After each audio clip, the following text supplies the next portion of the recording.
Lori Lightfoot bans white journalists. Mr. Reagan.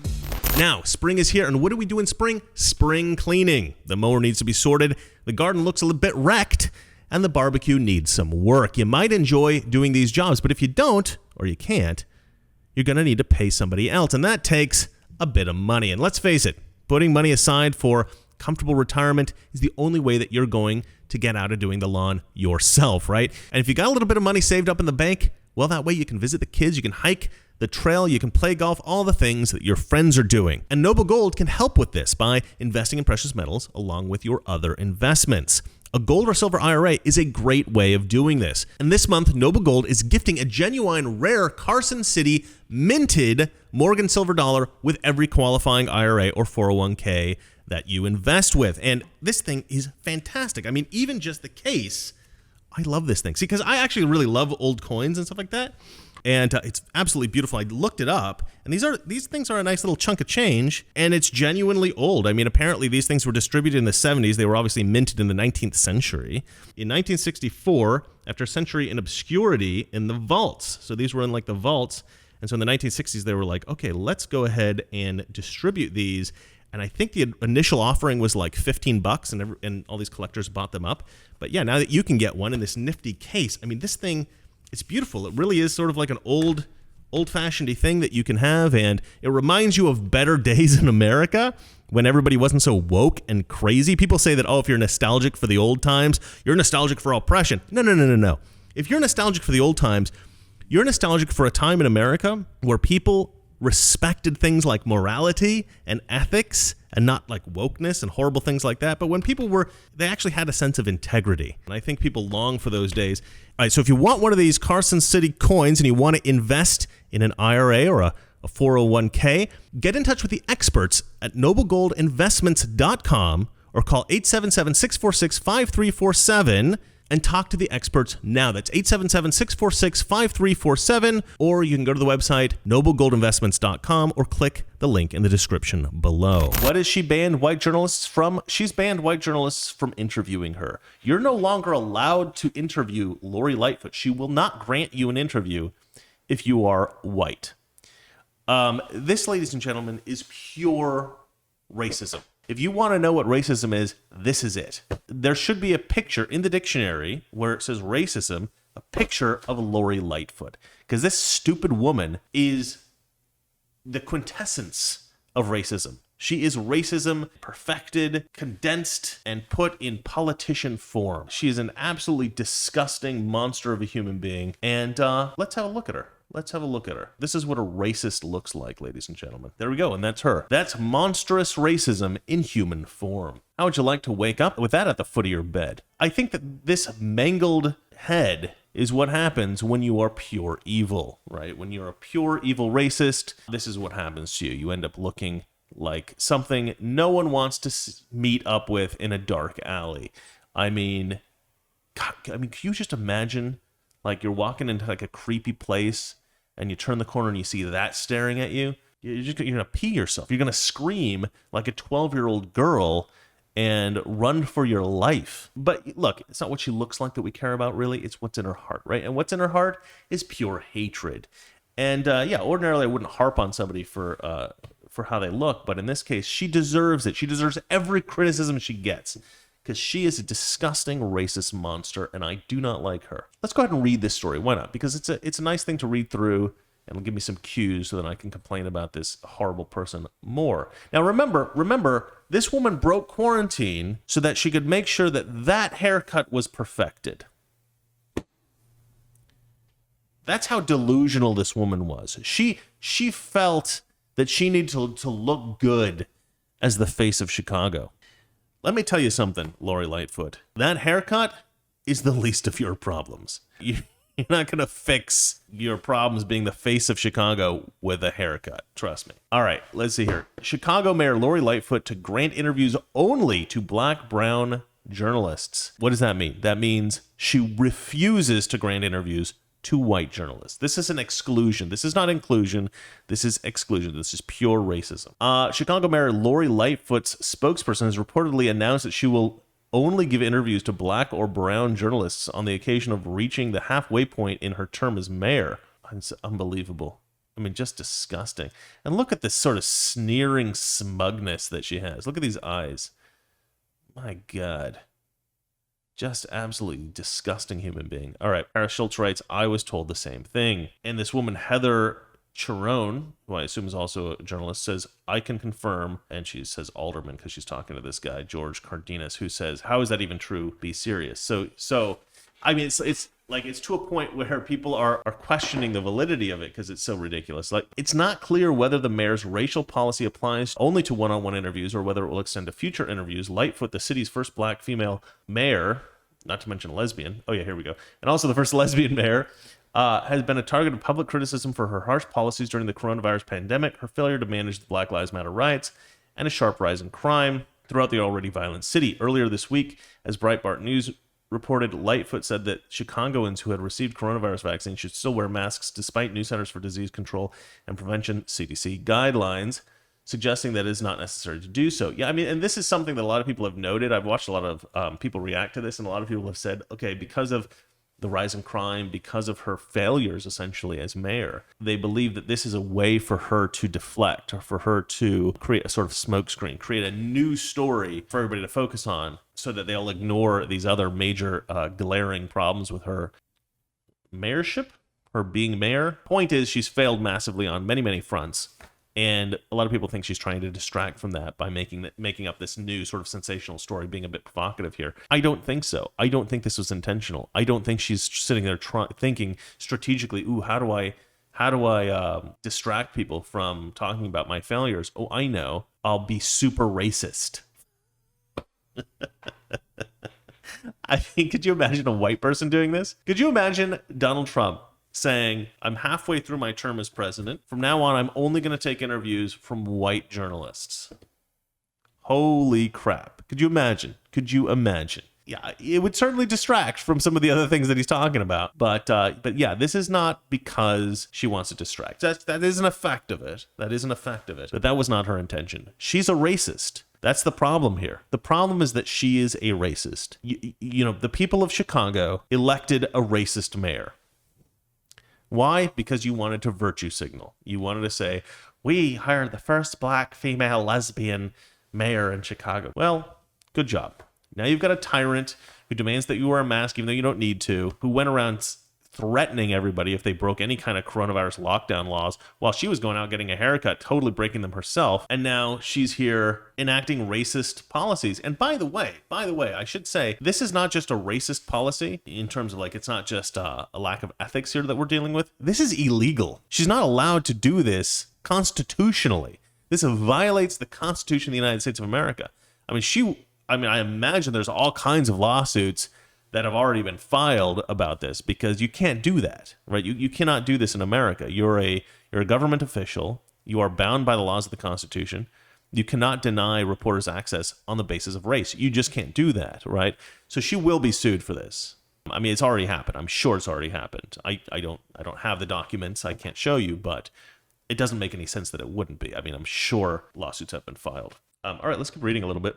This is another article here from Chicago Tribune. I'm not going to read it, but what I will do is I will read exactly what Lori Lightfoot said. So she was asked about this, and she responded, no joke, she said, the fact that the City Hall press corps is overwhelmingly white has very little in the way of diversity. Well, that's an embarrassment, she says. Yeah, so she's sitting here saying, because the City Hall press corps is so white, that's why I'm enacting this, right? Because I think it should be more diverse. Well, you don't get to make that choice, Lori Lightfoot. You don't get to determine what color everybody is in every industry. I'm sure if it was up to you, every actor would be black in Hollywood, every director would be black, every writer would be black, every YouTuber would be black, everybody would be black in every position. And white people would just all be starving to death in the Appalachian Mountains, not getting an education. Yeah, this is what she wants. Equity, right? It's all about equity. That's the new line, right? That's their North Star, isn't it? Equity. They want to use this equity crap.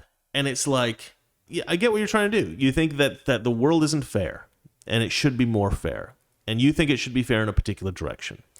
You think that if somebody is born with less ability, less capacity to be a successful journalist or something like that.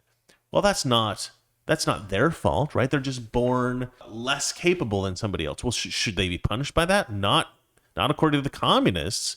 According to the communists, it's to each according to their need, from each according to their ability. So you can only demand from everybody what they're capable of. You can't demand more than what they're capable of. But here's the problem with that. If somebody is not particularly capable in a particular field, they probably shouldn't be doing that job. Again, I'm sorry. If you're not the best journalist, it is not incumbent upon any newspaper or media agency to hire you just because you are not white or something. That doesn't even make sense, right? Oh, well, we have too many white men in this position.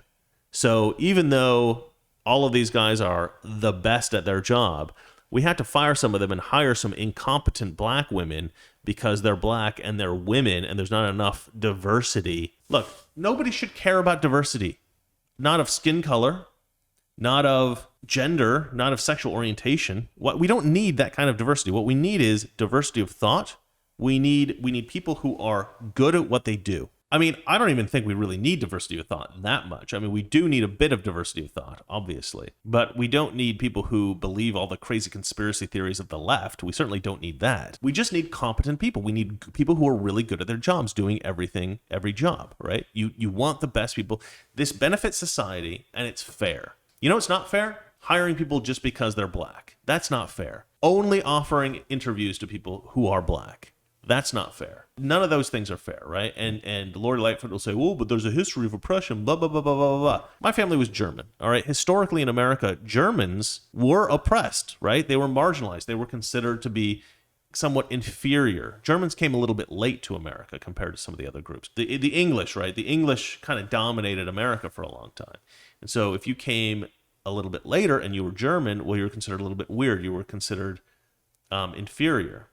And you were not as well respected. Scottish people as well were not as well respected. My family's Scottish. And we came in sort of like the late 19th century, the mid-19th century, sort of during the Civil War.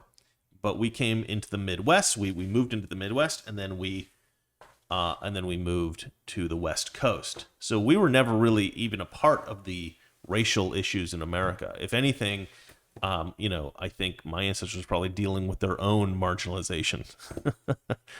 But Lori Lightfoot is like, oh no, people of color have been oppressed in America since the beginning.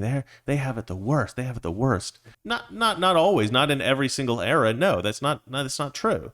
There were a lot of people who had it terrible as individuals. They didn't have the branding of the right skin color, so we can't look back in time and like perfectly identify everyone who suffered.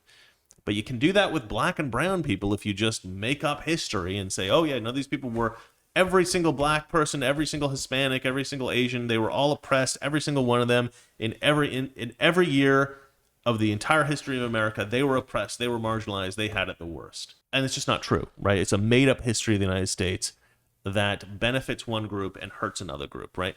And this is something I don't think leftists really understand, at least not the voters. It's like, every time you create a systemic benefit for one group, you actually are taking resources away from other groups, especially if you're taking that money and those resources from other people, right? Because the government cannot operate on its own. The government operates with the money and resources it gets from private citizens in the country. So you're taking resources from one group and you're giving it to another group, and you're excluding a third group, right? So you're taking it from middle-class people and wealthier people. You're taking those resources from them. You're giving it to black people or Hispanics or whomever you think is the victim class, right?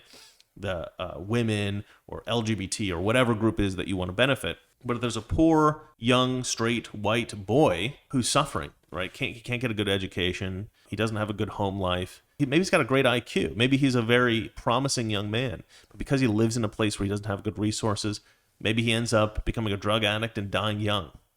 And we've just completely ignored that person. We've just completely ignored the young white men in this country for decades because we're so focused on racial equity and all that crap, right? Why does that kid deserve to die young of a drug overdose? Because you've decided that you want to help out your specific group that you like the best.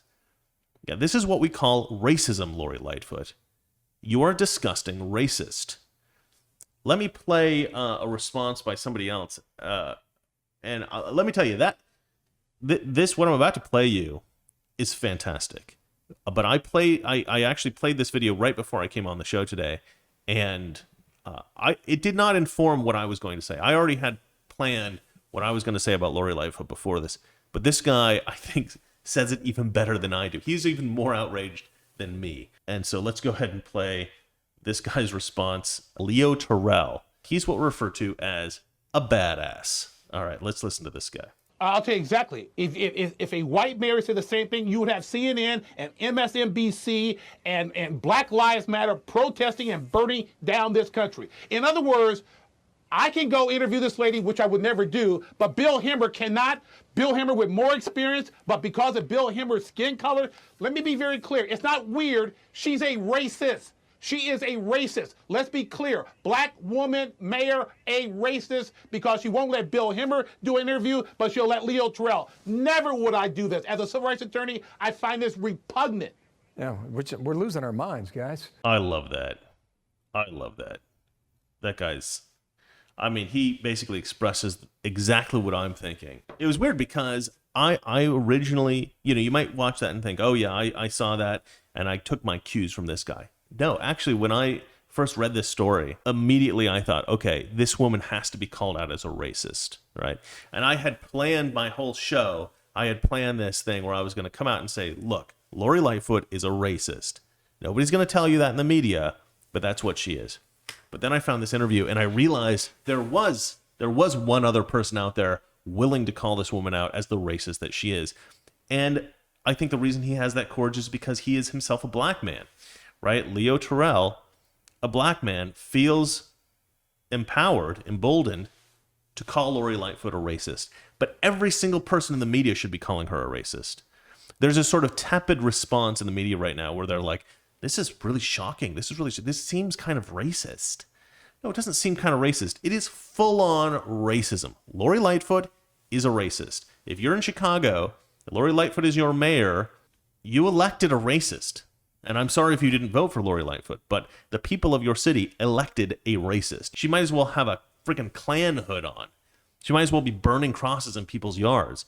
This is her mindset. This is what she believes. She is a hateful bigot. There's all this talk. There's all these ideas that all this white supremacy exists in America.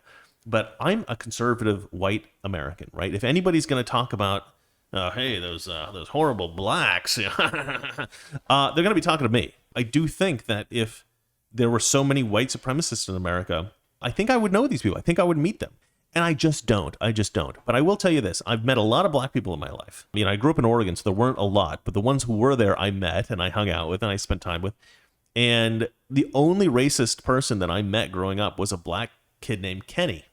And Kenny had watched the movie Malcolm X, and he got real into it. And we all knew that he was a sort of black supremacist at school, but we were all kind of friends with him anyway. But he still maintained this black supremacist crap, and we just kind of laughed it off, like, oh, it's Kenny. But then as I got older, and I moved around the country, I lived in Miami, I lived in New York, I've lived in London, I've lived in Toronto, I lived in Portland, Oregon, and I've lived obviously in LA. But I've met people from everywhere. I've met people from all kinds of different countries. I've met people from Africa. I've met people from Detroit and just everywhere, right? Everywhere you can imagine I've met people from. And I got to tell you, like, the most racist Americans that I meet, that I've met throughout my life, are black Americans. Black Americans have a kind of get out of jail free card when it comes to racism. They seem to think it's okay for them to be racist against white people. There's this idea like, oh, white people were mean to black people hundreds of years ago, and therefore they can be mean to white people now. Like, they can resent white people, they can hate white people. That's actually fine. But that's not fine, because the people who they're hating aren't the right people, right? If you're going to hate someone, hate the nameless, faceless white slave owner from 200 years ago. Don't hate me. I didn't do anything. Crap, my parents didn't even come here. My ancestors didn't even come here till like the Civil War. And even then we were on the West Coast or the Midwest. Like, we had nothing to do with that whole situation. So like, why am I hated by black people? But there is this kind of thing in black culture where it's like, okay to be racist against white people. I don't understand that at all. But that's America, right? We don't seem to care about that. And then people like Lori Lightfoot now, and this is something that's actually quite astonishing, is like Democrats have been racist for a long time, racist against white people. But they haven't really admitted it as openly as this. I've never seen a Democrat politician this high profile be so openly racist against white people. This is pretty incredible. You have some people like Cori Bush. I mean, you have it occasionally. You will hear some racist stuff come out, but somebody at that level with that much power, that high profile. She's the mayor of one of the most important cities on the planet. She's very well known, and she's sitting there and she's setting racist policies. And that's another thing. You don't usually see Democrats creating overtly racist policies. They will create racist policies for sure, but not something that so obviously violates the Constitution. This is the most overt racist policy I've ever seen implemented by a high-profile leftist. And so it's just gotten to that point, right? It's just gotten to the point where they're just openly racist now on the left. That's pretty crazy to me. All right, guys, that's it for today. I will see you guys again soon. And remember, it's not that our liberal friends are ignorant. It's just they know so much that is not so. Good night. We're at war with the most dangerous enemy that has ever faced mankind in his long climb from the swamp to the stars. And it's been said if we lose that war, and in so doing lose this way of freedom of ours, history will record with the greatest astonishment that those who had the most to lose did the least to prevent its happening.